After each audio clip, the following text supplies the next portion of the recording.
नमस्कार बच्चों, आज हम कक्षा 8 में एक नया अध्याय पढ़ने जा रहे हैं, कारक यानी केस। तो यहाँ हमने कुछ वाक्य देखे हैं जहाँ हमने कुछ शब्दों को लिखा है। अगर हम इसको छुपा दें तो चूहे डैश कमीज कुतर दी, तो ये वाक्य स्पष्ट नहीं है। तो यहाँ ने शब्द लगाने से वाक्य पूरा हुआ। श्रुति कार जाना पसंद है, तो ये अधूरे वाक्य में हमने श्रुति को और कार से शब्द लगा दिए, तो ये वाक्य पूरा हो गया। ऐसे ही लोग नाव बैठे हैं, ये वाक्य अधूरा है, इसका अर्थ नहीं बन रहा। लेकिन अगर हम यहाँ में शब्द लगा देते हैं, लोग नाव में बैठे हैं, तो वाक्य पूरा हो जाता है। इसी प्रकार बुआ दीदी उपहार दिया, इस तरह अगर हम वाक्य पढ़े तो ये अधूरा है, लेकिन जब हमने ने और को शब्द लगा दिए तो ये वाक्य पूरा हो गया कि बुआ ने दीदी को उपहार दिया। इसका अर्थ ये हुआ, ये जो हमने शब्द जोड़े हैं ने, को, से, में, तो ये प्रसर्ग कहलाते हैं। ठीक है, इन्हें हम कारक चिन्ह भी कहते हैं, प्रसर्ग भी कहते हैं। उपयुक्त वाक्यों को ध्यान से पढ़ने पर पता चलता है, जब हमने शब्द नहीं भरे थे, कि सभी में कोई ना कोई क्रिया है। यहाँ बैठने की क्रिया है, यहाँ पसंद किए जाने की क्रिया है, या कुतर देने की क्रिया है, या उपहार देने की क्रिया है। ठीक है, तो यहाँ संज्ञा पद कौन से हैं? चूहा कमीज, बुआ दीदी, श्रुति कार, लोग नाव। अब ये संज्ञा पदों का क्रिया से जो संबंध है वो ये वाले प्रसर्ग बता रहे हैं। ठीक है, अब ये जाने की श्रुति और कार पद का जाने की क्रिया से संबंध है, तो ये को और से पद ने उस संबंध को क्लियर कर दिया। लोग और नाव संज्ञा पद हैं, और यहाँ बैठने की क्रिया हुई है, तो जो में प्रसर्ग है उसने संज्ञा और सर्वनाम का क्रिया के साथ संबंध बता दिया कि में संबंध है। बुआ और दीदी जो हैं ये दोनों संज्ञा पद हैं, और क्रिया हुई है उपहार देने की। ठीक है, और ने और को शब्दों ने संज्ञा शब्दों का जो संबंध है वो क्रिया के साथ बता दिया। तो इस तरह दिए गए वाक्यों में चूहा कमीज, श्रुति कार, बुआ दीदी, उपहार, लोग और नाव संज्ञा पद हैं। इनका क्रिया से संबंध बताने के लिए आपके द्वारा ने, को, से, में प्रसर्गों का प्रयोग किया गया है। ये हमने जो किया है ना, ने, को, से, में, है ना, इन शब्दों का हमने प्रयोग किया। तो कारक का शाब्दिक अर्थ क्या हुआ? करने वाला, अर्थात क्रिया को पूरा करने में योगदान देने वाला, ये शाब्दिक अर्थ है। और इसकी परिभाषा क्या हुई? संज्ञा या सर्वनाम के जिस रूप में उसका संबंध वाक्य में क्रिया के साथ जाना जाए उसे कारक कहते हैं। यानी जो शब्द संज्ञा और सर्वनाम का संबंध वाक्य की क्रिया के साथ बताते हैं उन्हें कारक कहते हैं। कारक के भेद जो है 8 हैं, ये हमने नंबर डाले हुए हैं, हम इसको पढ़ते हैं। कारक के 8 भेदों को: पहला कर्ता कारक, दूसरा कर्म कारक, तीसरा करण कारक, चौथा संप्रदान कारक, पांचवा अपादान कारक, छठा संबंध कारक, सातवां अधिकरण कारक और आठवां संबंध कारक। अब कर्ता कारक क्या होता है? कर्ता अर्थात क्रिया को करने वाला। तो वाक्य में जिसके द्वारा क्रिया की जाती है या हो रही होती है वह कर्ता कारक कहलाता है। कर्ता कारक का चिन्ह या प्रसर्ग क्या होता है? ने। संस्कृत में इसको विभक्ति भी कहते हैं, कारक चिन्ह को। कारक चिन्ह अथवा प्रसर्ग अथवा विभक्ति, तो तीनों नाम होते हैं। हम यहाँ पे ये वाक्य पढ़ते हैं, किसान ने बीज बोए। ठीक है, या फिर किसान बीज बोता है। अब यहाँ पे कर्ता ने, कर्ता यानी करने वाला, क्रिया करने वाला व्यक्ति कौन है? किसान। और ने विभक्ति है सामने, ने प्रसर्ग है, तो हमें पता चल रहा है कि कर्ता ने यानी किसान ने। तो ने प्रसर्ग से हमें पता चल जाएगा ये कर्ता कारक की बात हो रही है। लेकिन यहाँ ये प्रसर्ग सहित है, यहाँ प्रसर्ग रहित है। रहित मतलब बिना। बिल्ली ने दूध पिया। अब यहाँ बिल्ली क्रिया करने, दूध पीने की क्रिया बिल्ली ने की है और ने प्रसर्ग लगा हुआ है, तो ये हमें पता चल रहा है कि ये कर्ता कारक है। लेकिन दूसरे वाक्य में बिल्ली दूध पी गई, इसमें प्रसर्ग नहीं है, ये वाक्य प्रसर्ग रहित है, लेकिन फिर भी ये कर्ता कारक है। कैसे, इसको समझते हैं। प्रसर्ग सहित वाले वाक्य में देखिए क्रिया होती है भूतकाल में, बोए, और सकर्मक क्रिया होती है, क्या बोए? बीज। बिल्ली ने दूध पिया, भूतकाल की बात है, और क्या पिया? दूध, यानी सकर्मक क्रिया है। इस प्रकार यहाँ अगर हम अकर्मक की प्रसर्ग के बिना हम अगर देखते हैं कि वाक्य में कर्ता कारक कैसे पता चलता है, तो हम वाक्य की सेंस में जाते हैं। जैसे किसान बीज बोता है, एक तो ये वर्तमान क्रिया होती है, भूतकाल में नहीं होती। जैसे ये देखिए दूसरा, बिल्ली दूध पी गई, ये भूतकाल में नहीं है। किसान बीज बोता है शब्द है। और साथ में हम अगर अपने आप से प्रश्न बोलते हैं कि कौन बीज बोता है, तो किसान, यानी किसने बीज बोए, किसान ने। कौन दूध पी गई, बिल्ली दूध पी गई, यानी किसने दूध पिया, बिल्ली ने। तो इस तरह ने प्रसर्ग हमें कौन या किसने शब्द जो प्रश्न है करने से मिल जाता है, तो हमें पता चल जाता है ये कर्ता कारक है। अगला है कर्म कारक। तो कर्म कारक को हम देखते हैं, संज्ञा या सर्वनाम के जिस पद पर क्रिया का प्रभाव पड़ता है उसे कर्म कारक कहते हैं। इसका प्रसर्ग को होता है, यानी को प्रसर्ग हो तो ये सीधा कर्म कारक है। हमें पता है न्यायाधीश ने अपराधी को दंड दिया, यहाँ को अभिव्यक्ति है। किसको दंड दिया, यानी कार्य तो किया न्यायाधीश ने, तो दंड किसको मिला, अपराधी को। ऐसे ही पुलिस ने अपराधी को पकड़ लिया। अब पुलिस ने पकड़ने की क्रिया की, पुलिस ने कर्म किया, तो पकड़ा कौन गया, किसको पकड़ा गया, अपराधी को। तो यहाँ को विभक्ति है। पुलिस यहाँ कर्ता ने, पुलिस करता है, इसकी ने विभक्ति है। अपराधी को पकड़ा गया, तो ये को विभक्ति है, प्रसर्ग है।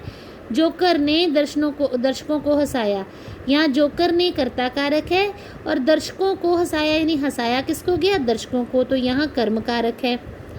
सबने बाजार से पटाखे खरीदे, सबने खरीदने की क्रिया की और खरीदा क्या गया, पटाखे बाजार से। तो यहाँ पे हम देखते हैं इन वाक्यों में अपराधी, दर्शक तथा पटाखे कर्म कारक हैं। इनमें दंड दिया गया, पकड़ लिया गया, हंसाया तथा खरीदा क्रियाएं हैं जिनका प्रभाव अपराधी, दर्शकों तथा पटाखों पर पड़ता है, अतः ये कर्म कारक के उदाहरण हैं।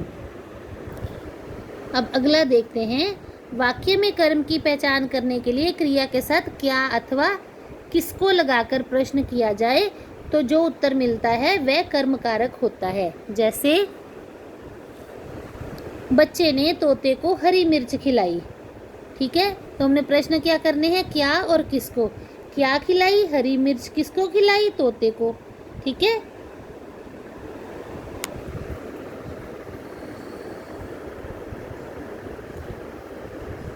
तो इस तरह जहाँ पे को और क्या का अर्थ में मिल जाता है वो करण कारक है और कर्म कारक है और उसकी विभक्ति को होती है। अब तीसरा है करण कारक। यहाँ करण का अर्थ होता है साधन। करण का अर्थ है साधन या माध्यम। क्रिया के करने अथवा होने के साधन या माध्यम बनने वाले संज्ञा अथवा सर्वनाम पद करण कारक कहलाते हैं। इसका प्रसर्ग यानी इसका कारक चिन्ह क्या होता है, से या के द्वारा, दोनों में से एक होगा। से मतलब उस साधन से, उस माध्यम से, माध्यम के द्वारा। वह ट्रेन से गया, किस साधन से गया, किस माध्यम से गया, ट्रेन से, तो से प्रसर्ग है। शत्रु सैनिक के द्वारा मारा गया, यहाँ के द्वारा विभक्ति है, प्रसर्ग है, तो से या के द्वारा, तो जहाँ पे ये प्रसर्ग चिन्ह आते हैं, कारक चिन्ह आते हैं, वहाँ करण कारक हो जाता है। माँ ने दूध से खीर बनाई, तो से मतलब दूध के द्वारा खीर बनाई। परीक्षा में प्रश्न पत्र ध्यान से हल करना चाहिए, यानी ध्यान किसके द्वारा हल करना चाहिए, ध्यान देकर। तो जहाँ पे ये प्रसर्ग हैं से या के द्वारा, तब ये करण कारक होता है। तो इन वाक्यों में जाने का साधन क्या है, ट्रेन, बनाने का साधन क्या है, दूर, मारने का साधन क्या है, सैनिक, तथा प्रश्न पत्र हल करने का साधन क्या है, ध्यान, अतः ये पद करण कारक हैं। वाक्य में क्रिया के साथ किससे लगाकर प्रश्न करने पर जो उत्तर मिलता है वह करण कारक कहलाता है। जैसे किससे गया, ट्रेन से, अतः ट्रेन करण कारक है। संप्रदान कारक। संप्रदान का अर्थ होता है किसी को कुछ देना या प्रदान करना।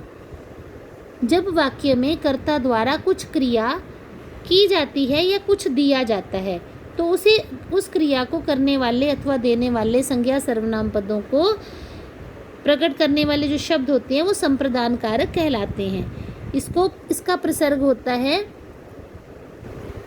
के लिए या को। यहाँ देने के भाव में के लिए आता है। यहाँ जो हमने ऊपर पढ़ा है के द्वारा वो आता है करण कारक में। यहाँ के लिए के भाव में आता है या को के भाव में आता है। जैसे भैया ने प्रियंका को नया कंप्यूटर दिलाया, यहाँ कंप्यूटर दिलाने की क्रिया हुई है और प्रियंका को शब्द आ गया तो ये संप्रदान कारक है। महिला ने गरीब को भोजन दिया, यहाँ भोजन देने की क्रिया हुई है, किसको? गरीब को। डॉक्टर ने मरीज के लिए दवा लिखी, किसके लिए लिखी? मरीज के लिए लिखी। अंजलि ने श्रुति को मूंगफली दी, किसको दी? श्रुति को। तो यहाँ के लिए और देने के भाव में को अगर प्रसर्ग आते हैं तो ये संप्रदान कारक होता है। अब है अपादान, संज्ञा या सर्वनाम के जिस रूप से अलग होने का भाव। अब यहाँ पे 3-4 भाव हैं, जहाँ पे अलग होने का भाव हो वहाँ अपादान कारक होता है। इसका प्रसर्ग से होता है, जैसे मेरे पर्स से पैसे गिर गए, यानी पैसे पर्स से गिरकर अलग हो गए, पर्स से अलग हो गए। खिड़की से बाहर मेरी नज़र गई, यहाँ दूरी की बात है, नज़र खिड़की के बाहर अलग होकर दूर जगह गई तो यहाँ दूरी की बात आ गई। स्टेशन से ट्रेन छूट गई, स्टेशन छोड़कर ट्रेन आगे चली गई। पहाड़ों से झरना बहा, झरने का पानी पहाड़ों को छोड़कर आगे बह गया। तो जहाँ अलग होने का भाव, छोड़ने का भाव है और साथ में दूरी का भाव है, कहाँ गई? बहुत दूर तक मेरी नज़र बाहर गई, तो ये हमारे अपादान कारक की श्रेणी में ये प्रसर्ग आएंगे। इसके अलग होने के अतिरिक्त अपादान कारक का प्रयोग तुलना, कंपैरिजन करना, किसी चीज़ से डरना,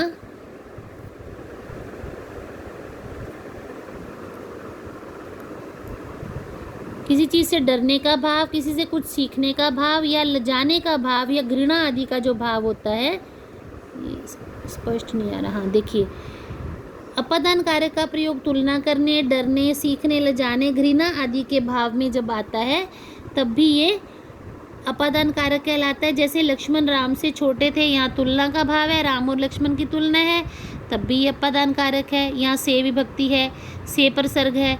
मेरी बहन काकरोच से डरती है, यहाँ प्रसर्ग से है और डरने का भाव है। नलिन अध्यापक से गिटार सीखता है, यहाँ प्रसर्ग से है और सीखने का भाव है। जनक वाटिका में सीता राम से लजाती हैं, यहाँ प्रसर्ग से है और लजाने का भाव है। मुझे झूठ से घृणा है, यहाँ से प्रसर्ग है और घृणा का भाव है। तो जब तुलना, घृणा, लजाना, डरना, सीखना ये भाव आते हैं तो भी अपादान कारक होता है। अगला है संबंध कारक। वाक्य में संज्ञा अथवा सर्वनाम के जिस रूप से उसके किसी दूसरे के साथ संबंध का ज्ञान हो तो वो संबंध कारक कहलाता है। इसके प्रसर्ग का, के, की, रा, रे, री, ना, ने, नी, इस तरह के प्रसर्ग जब आते हैं तो ये संबंध कारक होते हैं। कैसे पढ़ते हैं? ये उसकी साइकिल है, यहाँ की प्रसर्ग आ गया। देखिए, का, के, की में से की प्रसर्ग आ गया। मेरे शिक्षक ने तुमको बुलाया है, यहाँ पे ना, ने, नी में ये ने प्रसर्ग आ गया। ठीक है। हमने अपना काम कर लिया है, अपना तो ना, ने, नी प्रसर्ग आ गया। तुम्हारा घर बहुत बड़ा है, रा, रे, री में तुम्हारा, तो यहाँ रा प्रसर्ग आ गया। तो इस तरह ये संबंध कारक है। अगला है अधिकरण कारक। अधिकरण अर्थात आधार, यानी संज्ञा या सर्वनाम के लिए जिस रूप से क्रिया के होने के स्थान का आधार, यानी क्रिया कहाँ, किस स्थान पर हुई, किस समय हुई, या फिर किस समय और किस स्थान पर हुई, तो उसका अगर पता चले तो अधिकरण कारक है। इसके जो प्रसर्ग होते हैं में और पर, ये 2 प्रसर्ग होते हैं। जैसे कपड़े अलमारी में हैं, कौन सा स्थान है? अलमारी, और प्रसर्ग है में। आकाश में पक्षी उड़ रहे हैं, प्रसर्ग है में और स्थान कौन सा है? आकाश। तोता डाल पर बैठा है, प्रसर्ग है पर और स्थान कौन सा है? डाल। दीवार पर मत लिखो, पर जो है प्रसर्ग है और किस पर मत लिखो? स्थान कौन सा है? दीवार पर मत लिखो। तो जहाँ में और पर प्रसर्ग होते हैं तथा स्थान और समय की बात होती है वहाँ अधिकरण कारक होता है। अब यहाँ ये तो सारे स्थान वाले आ गए। अब ये देखिए, बोर्ड परीक्षाएं मार्च में होंगी, किस समय होंगी? मार्च, और में प्रसर्ग लिखा हुआ है तो ये अधिकरण कारक आ गया। बच्चों ने घर घर घूमकर चंदा इकट्ठा किया। अब यहाँ पे अधिकरण कारक का प्रयोग कई बार प्रसर्ग रहित भी होता है, जहाँ प्रसर्ग नहीं होता। तो बच्चों ने घर घर घूमकर, कहाँ घूमकर, घर घर में घूमकर चंदा इकट्ठा किया, ये सेंस पढ़ रही है। जगह क्या है, घर घर, स्थान की बात हो रही है, तो इसलिए ये भी अधिकरण कारक है, लेकिन इसमें प्रसर्ग रहित है, प्रसर्ग नहीं है। अगला है संबोधन कारक। संज्ञा अथवा सर्वनाम का वह रूप जिससे किसी को बुलाने या पुकारने का बोध हो। जब हम किसी को बुलाते हैं, पुकारते हैं, आवाज़ देते हैं, उसे संबोधन कारक कहा जाता है। इसका प्रसर्ग है हे, अरे, ओ। हम आवाज़ देते हैं ना, ओ लड़के इधर आ, अरे यहाँ बैठो, अरे तुम यहाँ बैठो। हे भगवान, ये क्या हो गया, तो ये प्रसर्ग लगाते हैं। जैसे हे भगवान, अब मैं क्या करूँ, यहाँ भगवान को पुकारा गया है, संबोधन कारक। ओ लड़के ज़रा सुन तो, यहाँ लड़के को पुकारा गया है, ओ लड़के, तो ये संबोधन कारक आ गया। अरे निधि कहाँ चली गई, तो यहाँ निधि को पुकारा गया है, अरे निधि करके, तो ये शब्द जो है संबोधन कारक का हो गया। हे राम, ये क्या हो गया, तो यहाँ राम को पुकारा गया है, तो ये संबोधन कारक है। ठीक है। और इसमें क्या होता है, संबोधन शब्दों के बाद विस्मयादि बोधक चिन्ह का लगाना ज़रूरी होता है। जैसे हे भगवान के बाद संज्ञा शब्द, यानी संबोधन कारक और संज्ञा शब्द के बाद जो है ये विस्मयादि बोधक चिन्ह लगता है। ओ यहाँ पे संबोधन कारक है, लड़के संज्ञा है, हे यहाँ पे संबोधन कारक है, भगवान संज्ञा है, तो इसके पीछे देखिए ये विस्मयादि बोधक चिन्ह लगा हुआ है। संबोधन कारक में संज्ञा शब्दों के बाद संबोधन चिन्ह लगता है, इसको विस्मयादि बोधक चिन्ह को संबोधन चिन्ह भी कहा जाता है, तभी ये संबोधन कारक के पीछे लगता है। यहाँ पे एक बात जानना ज़रूरी है, करण कारक और अपादान कारक में अंतर क्या है। दोनों की विभक्ति, दोनों का प्रसर्ग से होता है, करण कारक का भी और अपादान का भी। फिर हमें कैसे पता चले कि ये अपादान कारक है या करण कारक है, तो ध्यान से देखिए इन वाक्यों को। हम बस से पिकनिक गए, तो यहाँ से का अर्थ होता है कि माध्यम है बस और बस के द्वारा पिकनिक जाया गया है, या माध्यम की साधन की बात की गई है। पिकनिक जाने के लिए किस साधन का प्रयोग किया गया, बस का। तब ये जब साधन और माध्यम की बात होती है तब ये करण कारक होता है, अगर प्रसर्ग से है तो। ऐसे ही दादाजी गांव से आ रहे हैं, यहाँ भी प्रसर्ग से है, लेकिन यहाँ कोई माध्यम नहीं है, तो यहाँ छोड़कर दूर जाने की बात है। दादाजी गांव से अलग हो रहे हैं, अलग का भाव हो रहा है, दादाजी गांव से अलग होकर यहाँ आ रहे हैं, तो जहाँ पृथक होने का, अलग होने का भाव है, भले ही प्रसर्ग से हो, तब वो कौन सा कारक होता है, अपादान कारक। ये मैंने आपको समझा दिया। तो अगर यहाँ पे से प्रसर्ग लगा हो और लजाने की बात हो, दूर जाने की बात हो, डरने की बात हो, सीखने की बात हो, घृणा की बात हो, है ना, या फिर तुलना की बात हो, तो से प्रसर्ग के साथ वो अपादान कारक होता है। लेकिन जहाँ माध्यम की बात हो, जहाँ पे साधन की बात हो, के द्वारा की सेंस है, तब वो करण कारक होता है। उम्मीद है आपको सब कुछ समझ में आ गया होगा। इस वीडियो को 1-2 बार ध्यान से देख लें ताकि कारक आपको भली प्रकार से समझ आ जाए। धन्यवाद।